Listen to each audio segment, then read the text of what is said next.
سب سے بڑے بادشاہ کی غلام۔ بسم اللہ الرحمن الرحیم۔ السلام علیکم ناظرین گرامی، ایک وزیر نے اچانک بادشاہ کی وزارت چھوڑ دی اور گھر جا کر اللہ کی عبادت میں مشغول ہو گیا۔ بادشاہ بہت پریشان ہوا اور وزیر کے پاس چلا گیا اور پوچھا کہ میری طرف سے تم پر کوئی زیادتی ہوئی ہو تو بتاؤ، کسی نے کچھ کہا ہو تو بتاؤ، یوں اچانک وزارت چھوڑنے کی وجہ کیا ہے؟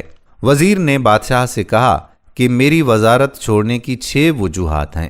نمبر 1، تم بیٹھے رہتے ہو اور ہم آپ کے ادب میں کھڑے رہتے ہیں، اور اب میں جس بادشاہ کا غلام ہوں اس کی عبادت یعنی نماز میں بھی بیٹھنے کا حکم ہے۔ نمبر 2، تم کھاتے رہتے ہو اور ہم کھڑے دیکھتے رہتے ہیں، اور اب میں جس بادشاہ کا غلام ہوں وہ بھوک سے خود پاک ہے لیکن ہمیں پیٹ بھر کر کھلاتا ہے۔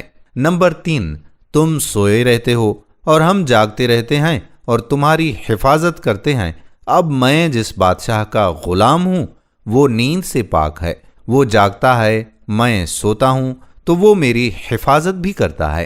نمبر 4، ہمیں ڈر رہتا ہے کہ کہیں ہم سے کوئی غلطی ہو جائے تو تم ہمارا سر قلم کر دو گے، لیکن اب میں جس بادشاہ کا غلام ہوں جتنی مرضی غلطیاں کر لو اور معافی مانگ لو وہ معاف کر دیتا ہے۔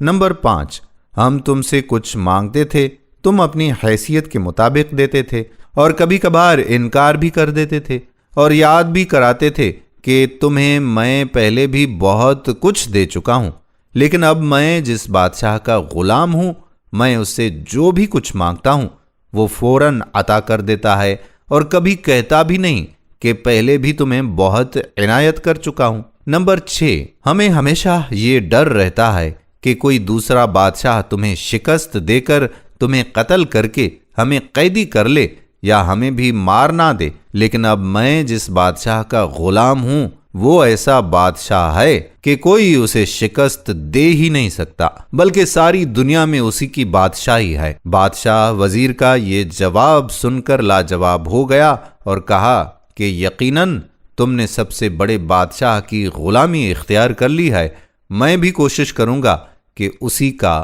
غلام ہو جاؤں۔ تمام جہانوں کا بادشاہ بے شک اللہ پاک ہی ہے۔ دوستو، ہم امید کرتے ہیں کہ ثواب کی نیت سے اس ویڈیو کو آپ زیادہ سے زیادہ اپنے دوستوں کو بھیجیں گے۔ آنے والی